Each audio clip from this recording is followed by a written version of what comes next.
Oke teman-teman, hari ini jam 3 saya baru selesai ngerjain cerpen. Lagi suka baca buku, jadi dulu pernah bikin cerpen. Jadi hari ini karena memikirkan satu ide kreatif, akhirnya juga pengen dilimpahkan gitu ya teman-teman. Nah, hari ini saya baru bikin cerpen judulnya Peluk. Ini tentang keluarga, single parents, ada tentang ayah, dan tentang kalian tonton, semoga kalian suka. Mohon maaf kalau masih banyak kurang ya, karena saya bukan penulis. Semoga bisa dimaafkan. Silakan menonton.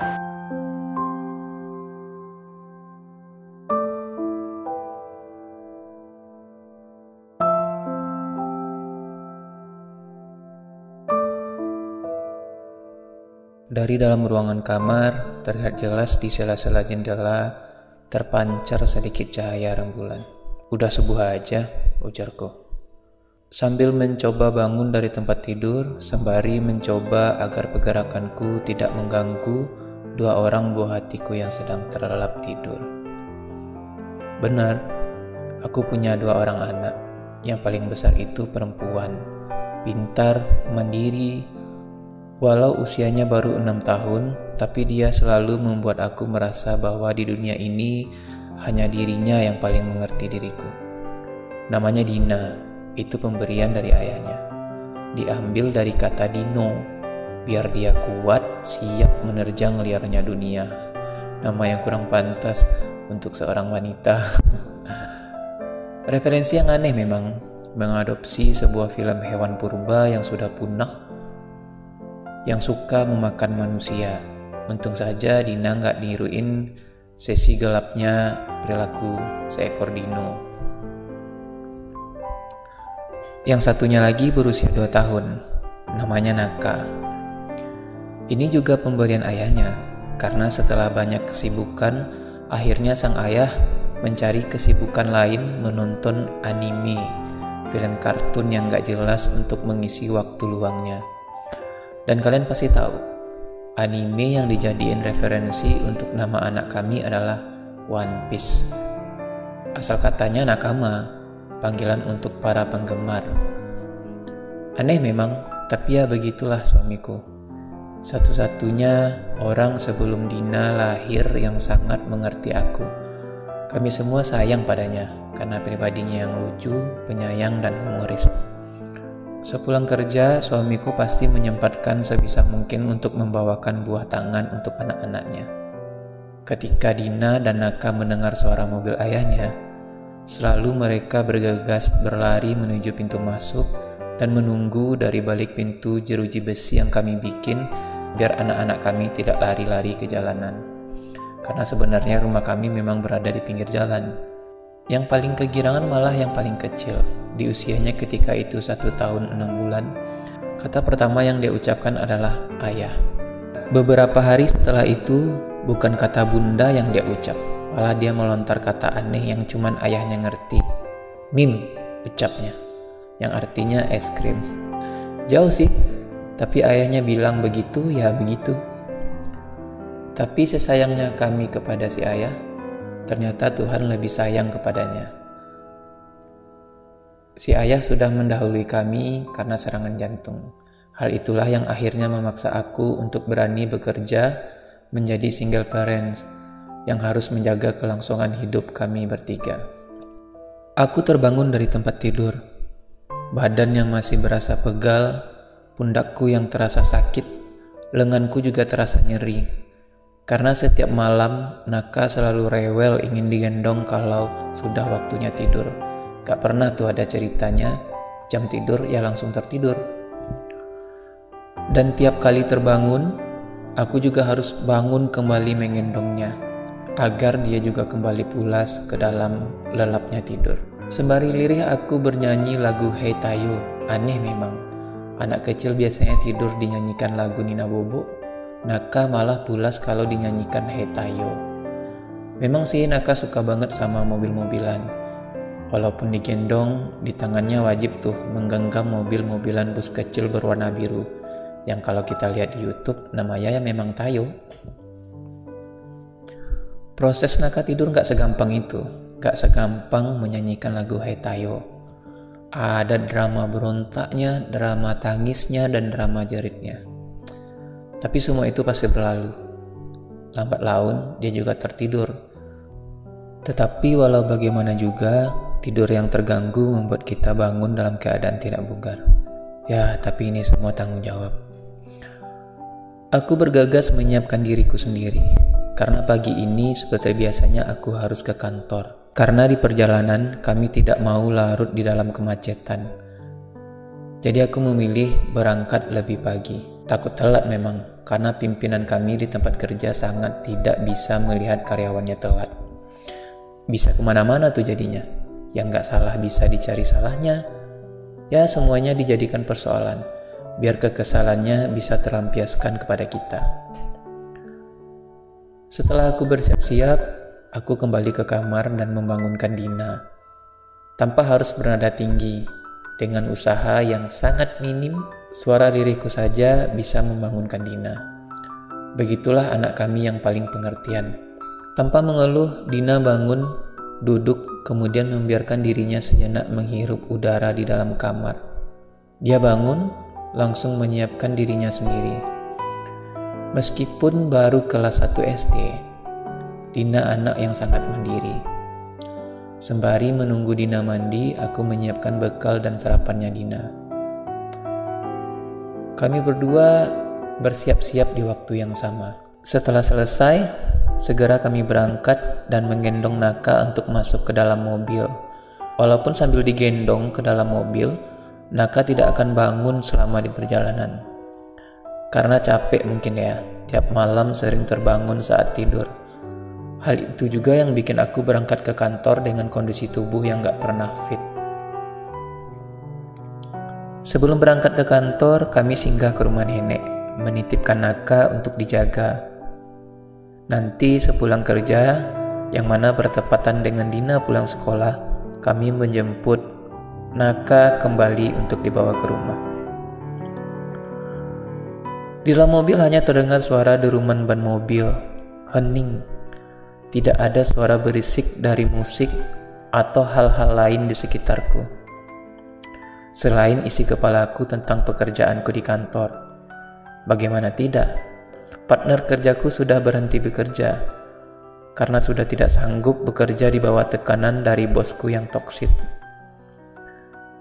Jadi saat ini aku mengerjakan tugas yang biasanya dilimpahkan kepada partnerku.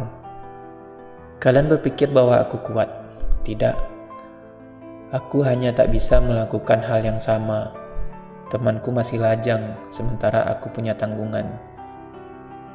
Gimana mau resign coba? Ya terpaksa harus dihadapi. Meskipun bosku bilang dalam waktu dekat akan ada perekrutan, tetapi 5 bulan berlalu semuanya tak ada yang berubah. Aku tak bisa marah. Saat ini yang ada dalam pikiranku hanya agar anak-anakku bisa makan dan sekolah. Di keheningan yang panjang menuju sekolah, kami tidak mengobrol sepatah kata pun. Bagiku, Dina paling mengerti aku. Aku beranggapan seperti itu, selalu. Sepulang sekolah, dia sibuk membersihkan rumah, sedangkan aku mengurus Naka yang dikit-dikit minta digendong. Bahkan tugas sekolahnya pun Dina selesaikan sendiri. Di sekolah, dia juga anak yang pintar. Nilainya selalu saja 100. Pernah sekali dia kelihatan sedih banget sambil menangis lirih di kamar. Aku mengira itu suara apaan ya. Ternyata Dina lagi nangis terseduh-seduh. Setelah aku tanya, ternyata tes mid semesternya mata pelajaran bahasa Inggris dia dapat nilai 90. Dia salah penulisan doang, padahal jawabannya benar. Itu udah bikin dia menangis seharian. Dengan segala cara, aku menenangkannya. Dalam pikiran ini, aku selalu membandingkan kedua anak kami. Akankah Naka seperti kakaknya, atau kebalikannya? Perihal itu selalu saja berputar di kepalaku, ikut memenuhi pikiranku bersama dengan persoalanku di tempat kerja. Bagaimana tidak? Anak laki-laki masa maunya digendong terus? Gimana besarnya kan? Pasti lebih merepotkan, pikirku saat itu. Sesampainya di sekolah, sesaat sebelum turun dari mobil, Dina menyalami dan mencium tanganku. Aku masih sangat ingat, tidak pernah terjadi sebelumnya.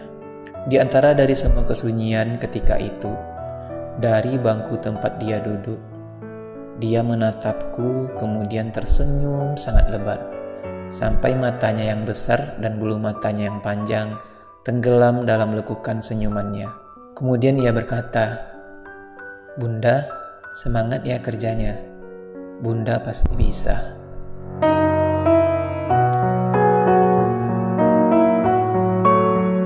Ah, sial. Kata-kata itu meruntuhkan beban di kepalaku. Seperti sisa tetesan hujan yang hinggap di dedaunan, kemudian seseorang datang mengguncang batangnya. Sesaat kemudian tetesan itu jatuh bersamaan kembali menghujani bumi. Entah mengapa, sejak saat itu di kantor semuanya terasa mudah. Aku mulai berpikir, semuanya memang sulit, tapi bukan untuk dipikirkan, tapi dijalankan. Cuma ada dua pilihan menghadapi hal sulit, berjalan sambil menunduk, atau menari entah di mana kita berhenti. Yang penting sudah bukan di titik kita memulai. Semua pasti berlalu, semua pasti selesai, dengan caranya sendiri.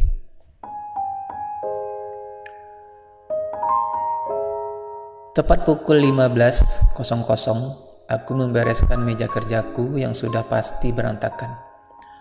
Tapi tidak seperti kemarin, hari ini terasa ringan. Aku bergegas menuju sekolah Dina, karena Dina juga pulang tepat pukul 15.00. Jadi dia sudah pasti menungguku di sekolah. Sesampainya di sekolah, aku menjemput Dina ke ruangan guru, karena tidak diperbolehkan anak murid menunggu sendirian di gerbang sekolah. Di dalam mobil yang biasanya hening tanpa obrolan, hari ini aku memberanikan diri memulai obrolan dengan Dina. "Gimana kak sekolahnya?" ucapku sambil menyetir dan melihat sebentar kemudian kembali menoleh ke arah jalan. Dari mulut seorang anak yang pendiam terucap jutaan, ribuan, bahkan triliunan kata dari mulutnya. Aku tidak lagi mendengar dengan jelas apa yang Dina ucap. Dia begitu bahagia bercerita tentang temannya, sekolahnya, pelajarannya. Hari ini Dina memperbaiki duduknya mengarah ke hadapku. Seiring dengan suaranya yang lantang, mengiringi suaranya dengan gerakan tangannya. Sesekali aku melihat ke arahnya sambil mengemudikan mobil. Aku melihatnya begitu bahagia. Di sela-sela tatapanku, ia tersenyum bahagia sambil bercerita. Hal yang gak pernah aku lihat sebelumnya. Senyum yang persis seperti ayahnya. Senyum yang persis kalau lagi berdongeng di meja makan kepada anaknya Dina. Tanpa sadar di antara dinginnya tubuhku yang diserang suhu AC mobil, pipiku terasa hangat. Air mataku jatuh berlinang, setetes demi setetes. Tidak hanya membasahi pipi, tapi bajuku juga. Seperti ada beban yang lepas, seperti ada ikatan-ikatan, simpul-simpul yang kembali dibuka. Dina terdiam melihatku menangis. Aku menepikan mobil, di antara ramainya lalu lintas, aku memeluk Dina. Dia bingung dengan gerakanku yang tiba-tiba. Di antara rasa bahagia dan kebingungannya, dia mencoba menenangkanku. "Bunda, jangan menangis." Kemudian, dia menepuk punggungku dengan tangan kecilnya, persis seperti ayahnya menenangkanku ketika aku menangis. Sedetik setelahnya, tangisanku makin luar biasa. Aku melihat semua momen kembali terulang dalam pikiranku. Aku sudah tidak peduli dengan suara klakson mobil. Walaupun sudah menepi, Tetap saja ini bukan tempat parkir, apalagi jalannya sempit. Di antara tepukan-tepukan Dina, ia berkata, "Bunda, Dina gak mau Bunda menangis." Karena kata ayah, Bunda itu cantik, jeleknya pas nangis doang. Langsung ingusan tuh pasti. Ayah gak tahu ingusnya datang dari mana, tapi udah nempel aja di bahu ayah. Ayah bilang begitu. Seketika aku tersenyum dan menghapus air mataku, kemudian melepaskan pelukanku dari Dina. Kemudian aku kembali bertanya, kalau ada alasan pertama, alasan keduanya apa dong kak? Sambil terisak-isak dalam tangisan, aku mencoba berkata-kata. Alasan kedua ya bunda. Bunda gak boleh nangis, karena hari ini kakak ulang tahun bunda. Hari ini umur kakak 7 tahun. Persis juga di hari ini, ayah sudah meninggalkan kita tepat 6 bulan bunda.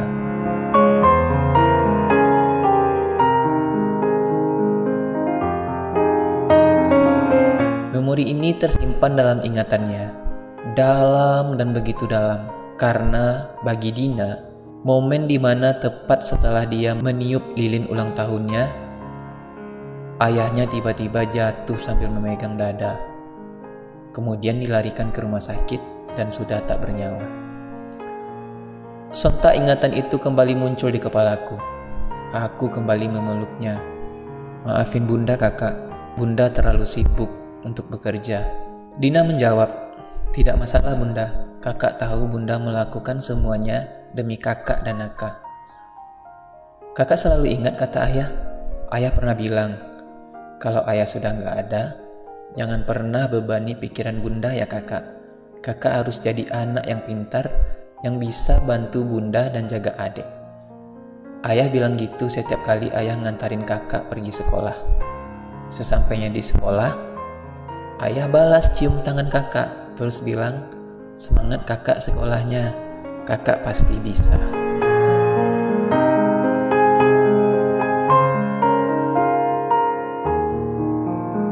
Kemudian, ayah tersenyum lebar sampai gigi gingsulnya kelihatan.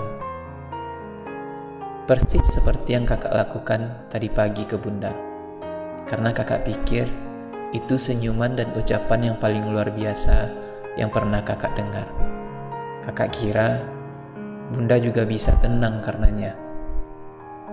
Aku kembali menangis dan memeluknya. Di antara panjangnya suara klakson mobil yang bersaut-sautan karena kami sedikit mengganggu lalu lintas, Dina berkata, gimana kalau kita ke kuburan ayah bunda? Dina pengen merayakan ulang tahun bersama ayah untuk kali ini. Hayo, balasku. Sebelum itu kita jemput Naka dulu ya. Dina menjawab dengan kegirangan, hayu bunda. Tapi jangan lupa belikan Naka mim ya. Mim apaan ujarku? Es krim. Kan kalau dia minta es krim ke ayah dia bilangnya mim. Oh iya bunda lupa, ujarku sambil tertawa. Tapi dalam hatiku menangis. Entah berapa lama mereka aku tinggalkan dalam kesepian. Yang aku pikirkan hanya tentang materi. Sedangkan mereka cuma berharap kasih sayang dariku. Kami menjemput Naka ke rumah nenek. Dengan es krim di tangannya sambil duduk di kursi belakang yang dipenuhi tetesan-tetesan es krim. Semuanya berjalan lancar hari ini. Mengantar Dina sekolah, momen di dalam mobil, Naka yang kembali memakan es krim kesukaannya yang selalu habis walau lebih banyak yang menetes daripada yang dia makan. Kemudian merayakan ulang tahun bersama ayah di pemakaman, semuanya juga berjalan lancar. Sampai malam tiba. Kebiasaan Naka yang selalu menangis di saat mau tidur. Satu-satunya alasanku kembali stres di malam itu. Aku bingung. Lagu Hetayu udah berulang-ulang aku nyanyikan. Sudah aku ayunkan tubuhku ke kanan dan ke kiri sampai pinggangku sakit. Tangisnya malah makin keras. Aku kembali bingung dengan semuanya. Sehubungan besoknya libur, khusus hari itu untuk pertama kalinya aku memutuskan untuk memperbolehkan Dina bermain HP. Karena biasanya aku melarang. Dan juga karena biasanya pukul 21.00 Dina sudah larut dalam tidurnya karena sudah seharian lelah di sekolah. "Kakak mau main HP," ujarku. "Tapi untuk kali ini aja ya." Dina mengangguk dan tersenyum. Naka masih saja menangis dalam pelukanku. Dia tidak mau diam, seperti hari-hari sebelumnya. Kemudian aku bertanya kepada Dina, "Kakak ini gimana ya? Si adik rewel banget." Bunda jadi pusing. Sembari menutup HP-nya ke dada, Dina berkata, "Bunda coba peluk aja Naka," sambil ditepuk punggungnya. Dulu waktu Bunda tidur, kakak pernah lihat Naka bangun di tengah malam. Kemudian ayah menggendongnya dan menepuk punggungnya. Persis seperti yang kakak lakukan ke Bunda tadi pagi waktu Bunda menangis. Tanpa berpikir terlalu panjang, aku langsung melakukannya. Bener dong, Naka mulai menurunkan nada tangisannya dan kemudian lelap bersama pelukanku di dalam tidurnya. Dengan penasaran aku bertanya kepada Dina, "Kok kakak tahu sih?" "Makasih ya." Kemudian Dina menjawab, "Dulu sewaktu Bunda tidur, kakak pernah terbangun karena Naka menangis. Waktu itu Naka masih menyusui. Kemudian ayah bangun dan memeluk Naka sambil memukul pundaknya. Kakak pelan-pelan bertanya kepada ayah, 'Ayah, kok adik dipukul?' Kata ayah, 'Ini untuk mengingatkan bahwa dengan pukulan kecil ini berarti yang memeluknya adalah ayah.' Dia sadar bahwa dia dalam pelukan ayah. Dan saat itu kakak melihat Naka diam dalam tidurnya. Begitu Bunda." Mendengar ucapan Dina, malam itu aku pun tak sanggup menahan air mata. Aku menatap langit-langit kamar, sembari menggendong Naka, kemudian air mata yang hangat, yang kesekian kalinya untuk hari ini, membasahi pipiku. Aku salah. Pikiranku tentang cukup dalam tanggung jawab seorang single parent adalah mencukupi kebutuhan mereka secara materi. Tapi aku lupa bahwa manusia, bahkan anak-anak, tidak cuma butuh makan, tapi juga butuh dikasihi, disayangi, dan dicintai. Aku merasa bersalah. Aku merasa bahwa aku bukan ibu yang terbaik. Aku sudah salah sangka bahkan pada anakku sendiri. Dia bukan menangis di tengah malam. Dia bukan anak yang nakal. Dia bukan alasan untuk ikut-ikutan memenuhi beban pikiranku. Malam itu, di antara sunyinya malam, aku tersadar. Dia rindu dipeluk ayahnya.